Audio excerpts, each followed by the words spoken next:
Welcome everyone to Coffee with a Codex. My name is Dot Porter and I am a curator in the Schoenberg Institute for Manuscript Studies in the Kislak Center for Special Collections, Rare Books and Manuscripts in the University of Pennsylvania Libraries. Um, Coffee with a Codex is our weekly informal manuscript show and tell. So for about 30 minutes, I will walk you through one of the manuscripts from our collections. And today's manuscript it's pretty neat. Um, it is a 15th century Italian translation of a very popular Latin text, which I'll tell you more about. Um, and it is the first thing you're going to see here. It's in this sort of wonderful, I think this is probably a 19th century binding. The record doesn't say a whole lot about the binding. It is, it has this marbled paper cover, and then there's leather corners. This is not the original binding at all, because the manuscript is 15th century, and this is that. And the reason that I sort of focused on the binding is because it's falling apart. And the very first thing I'm going to do is I'm actually going to take the boards off so they won't be in the way. It's been like this for a long time, so it's just like that. So I'm just going to take that off. I can show you there is the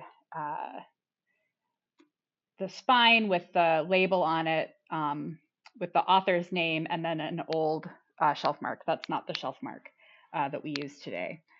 So this manuscript, it was written in, the manuscript was written in 1459, and we know that it was written in 1459 because if we turn it over here and go to the very end,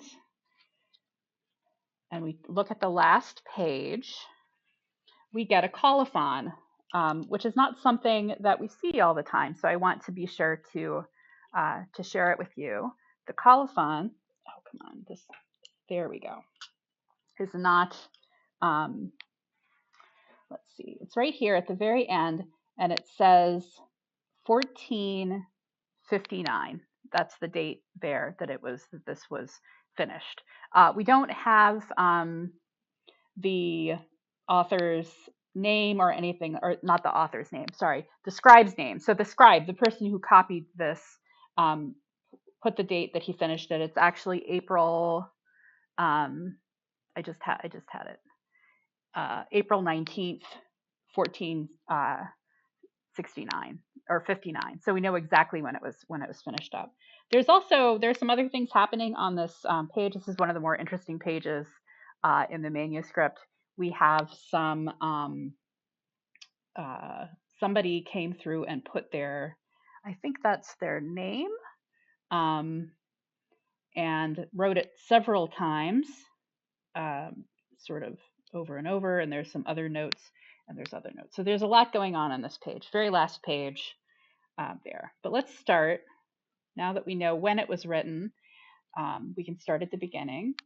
It is an Italian translation of a text called the Golden Legend, or the Legenda Aurea.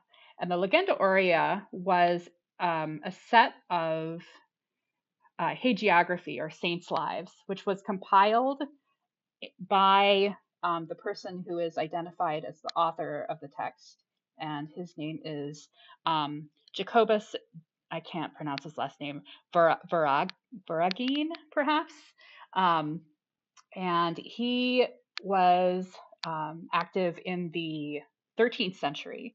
So he compiled these texts in the 13th century, drawing on existing texts, and it was incredibly popular.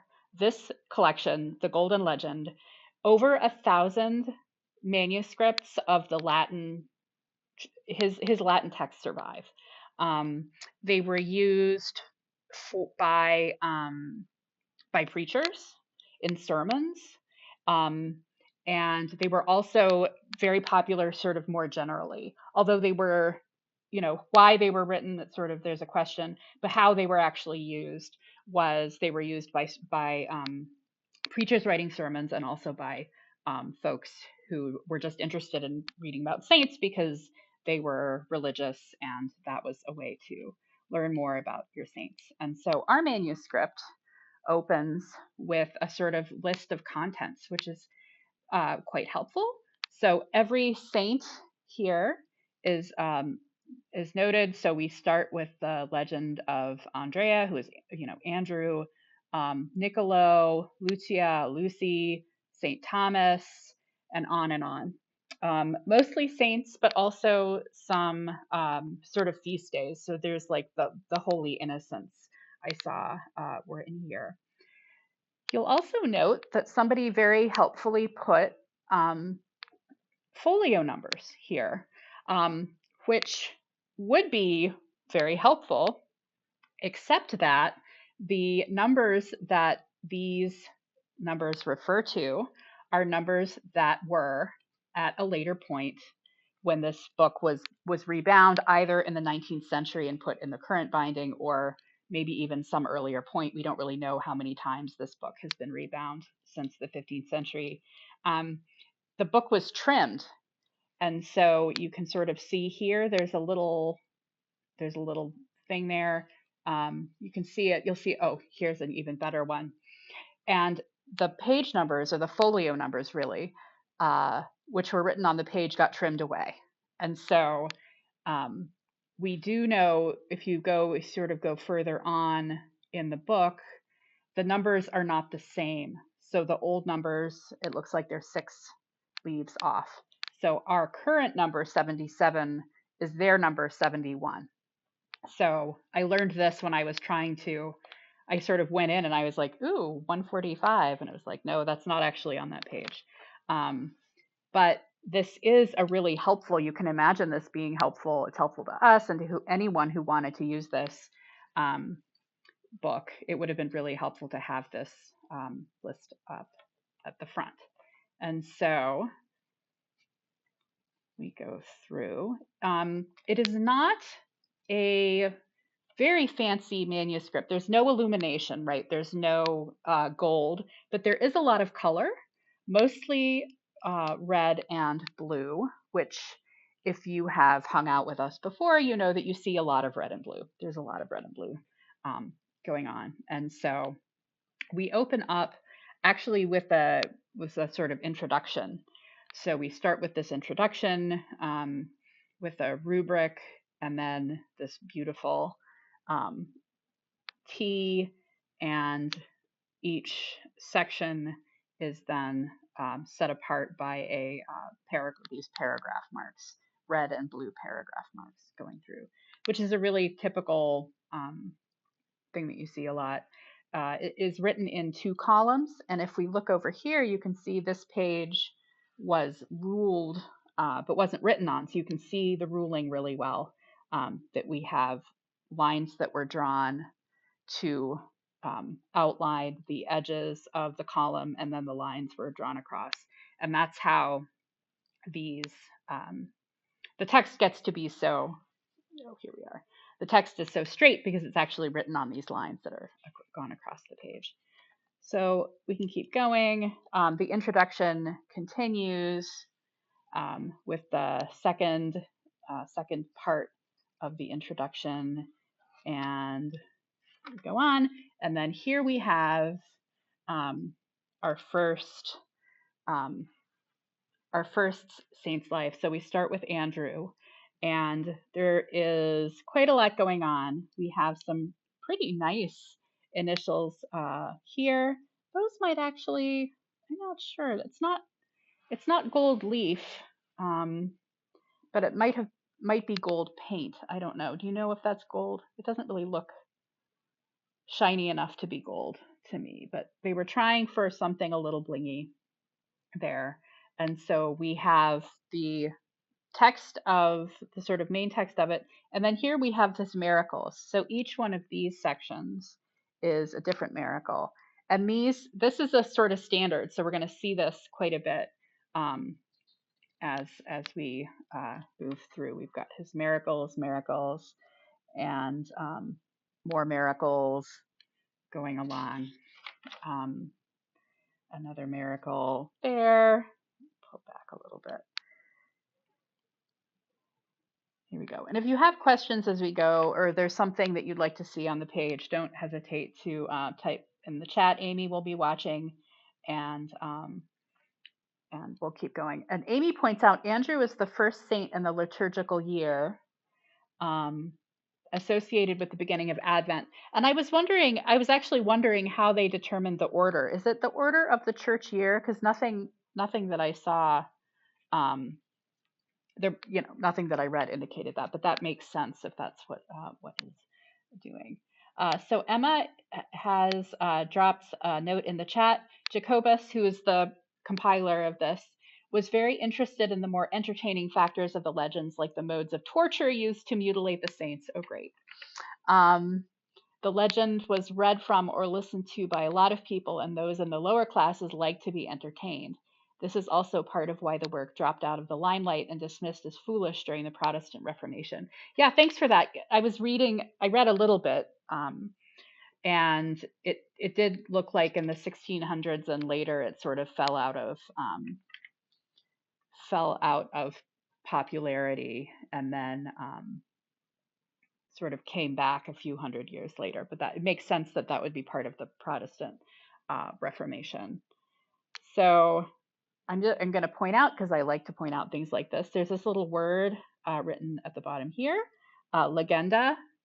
And legenda is the first word that appears at the top of the next page. This means that this is the end of a choir, or a sort of one of the booklets that's sewn together to make the book, and then this is the start of the next one, and that's a catchword. You've probably heard that term.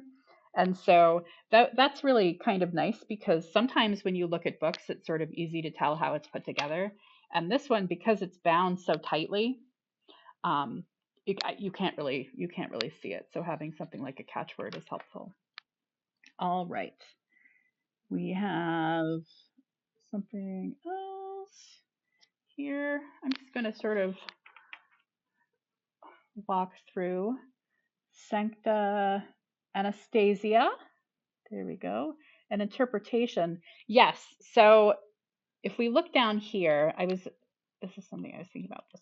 So one of the things that he did, in addition to focusing on as Emma said, the sort of entertaining factors of the saints' lives, one of the other things that he did is he actually starts with an interpretation of the name. Folks throughout the Middle Ages and into the Renaissance seem to be very interested in is it entomology or etymology? Whichever one is the study of words, right? They were really interested in words and where they came from. And etymology, thank you, Amy. Entomology is the study of insects, which is not what we're talking about. So, and they had really interesting ways that they sort of thought about where names came from and how they worked. And so that's part of, so whether or not he's right in a sort of factual way, I think what's more important is that he's trying to, and a lot of the people who worked like this, like they were trying to make some point about who this person was by interpreting their names in various ways. And so what we have here is the interpretation of the name Anastasia and then the legend of Saint Anastasia. And I bet if you read them, you would see that there is some relationship between how he is interpreting the names and then things that happen in the story, because one is sort of foreshadowing the other. So that's what's happening there. This is an Italian translation, and one of the interesting things about this manuscript in particular is that this manuscript was written in 1459, which was about 10 years before the earliest Italian printed copy. So you might think that since this manuscript is a translation that was made before the first printed copy, that the printed copy would be similar to this translation, but apparently it's an entirely different translation. So yeah, so we don't know who made this translation. I believe the translation itself is believed to be from earlier than this was written. So at some point, the translation was this translation was made, and it was copied probably multiple times. I don't actually know how many copies of this translation survive. But then there was a different Italian translation that was the one that was printed, and then that's the one that sort of got brought into the world, because once it's printed, that's the copy that you're going to have lots and lots of copies of. And so when people talk about the Italian translation, that's going to be it, as opposed to a manuscript translation that might only appear in a few copies. So Amy's pointing out Anastasia and Stephen are both late December saints, so I do think we're following the liturgical year. Okay, that makes sense. And Joyce is correcting my Italian translation. Thank you. Or yes, thank you for that. Here's another. Let me see it here. There's another catchword. I like a catchword. It's a nice manuscript. It's easy to, the text is fairly easy to read, and I think it's all one scribe. It seems to be. I'm not a paleographer, but I'm just zooming in so you can see a little bit better.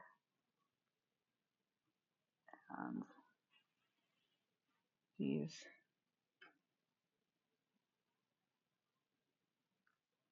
colorful letters, and that pen work.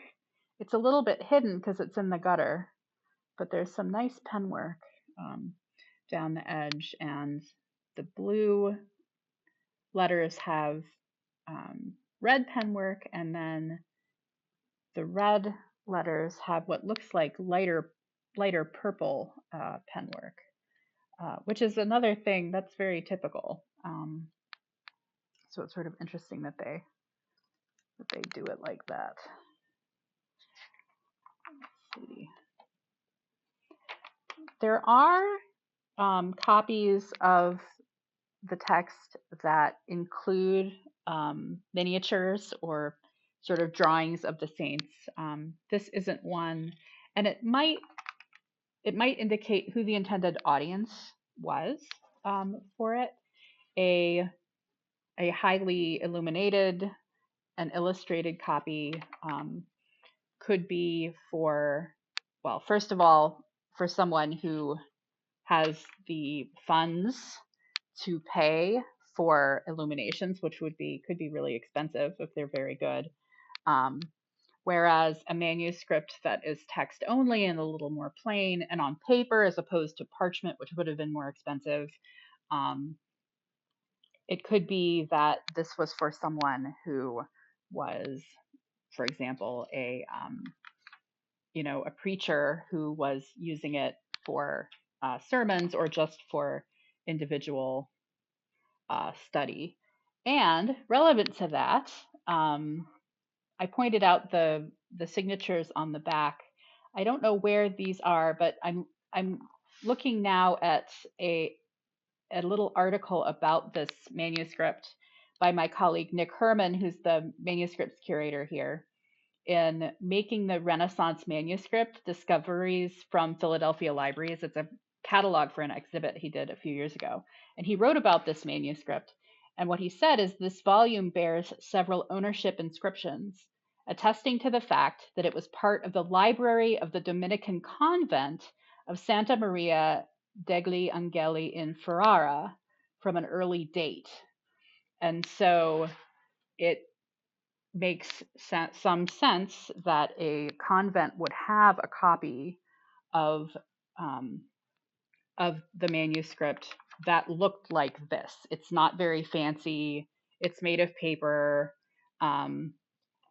This could be a book that the sisters sort of shared and perhaps even read together, and to learn more about the saints.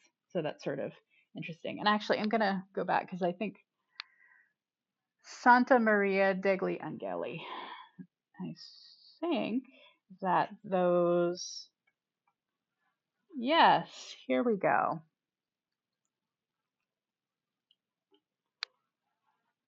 Sancta Maria Angeli Ferrara. So these are, it's not somebody's name. It is somebody saying that it belongs to this convent. So that's pretty neat. Now, whether or not it was written for the convent, I don't know, and I don't know if it's possible to say, because we don't really know who it was who inscribed it. As we get further along, it looks like the trimming is sort of affecting that less, because we're getting a little bit more of the folio numbers up there. Now, it looks like they've gotten a little bit lazy in the later part of the book. So we have the start of, I think that's what that is. Yeah, we have the start of it here. And whereas earlier in the manuscript, every miracle had its own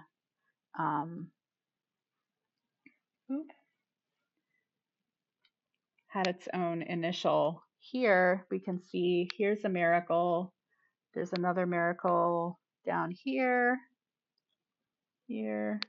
and another one up here, but we don't have initials. And it looks like this might have been added sort of after in spaces. So kind of curious how that happened, but they're not getting initials in any case. Let's see. Oh, Amy has dropped a link to the catalog. Thanks, Amy. It's a beautiful book. You did a really fantastic job with that. And unfortunately, that exhibit, it opened in February of 2020, and so it ended up closing, I think, before many people got to see it. But it has that catalog, so you can still sort of experience it. Now, it's getting a little harder. It's sort of hard to show you here. You see this side of the page over here. It's because of this 19th century binding. It's what we call tight. So it sort of makes it hard to open the manuscript up.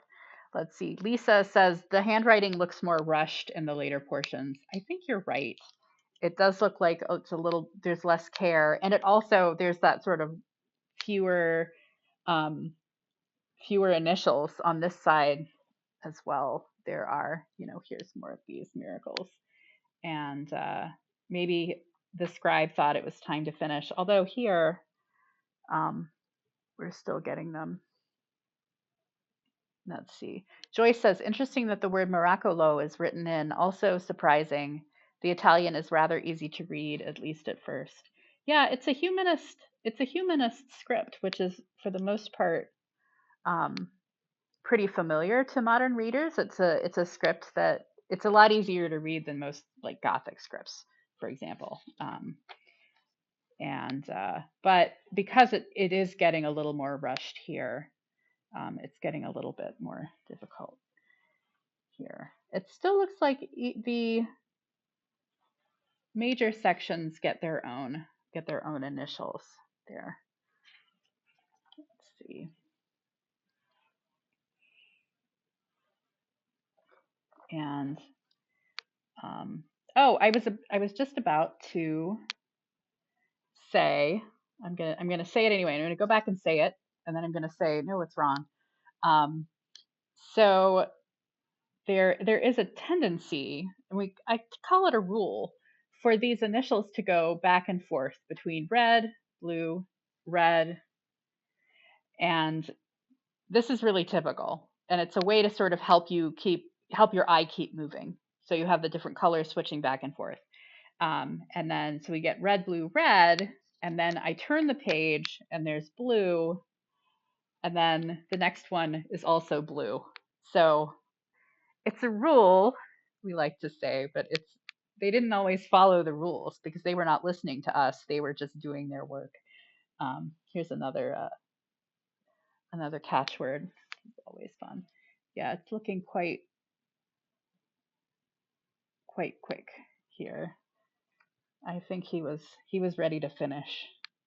Although it's worth noting that the process for writing this is that you would have one scribe who would go through and write in black ink.